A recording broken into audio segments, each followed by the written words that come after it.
I think there are probably three key problems that I would be most concerned with. The first is political will.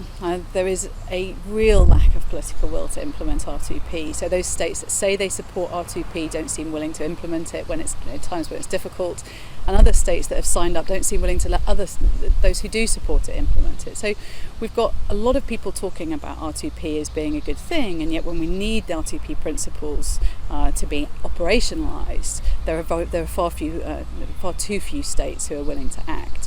So there's a problem of political will. I think there's also a problem of politics, which people don't talk about very much. So talk about R2P as being a moral doctrine. And of course these are ethical principles, but every time you intervene, and every time you even intervene to try and prevent atrocities, you're taking sides in some way. You're making some judgment over who's likely to commit an atrocity, who's likely to be the victim. That's going to be unpopular. You've got to make political decisions, you've got to exercise power.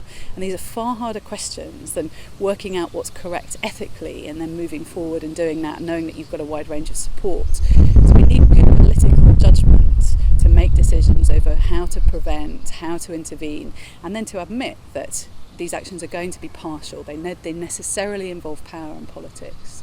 And then the final issue, I think, is on information. We just don't have much information at the moment as to when intervention works, when prevention works, which makes states quite nervous of getting involved, because most states want to do no harm, and they don't want any harm to come to them. So we can't, if we don't know what works, then it's very difficult to keep asking states to act.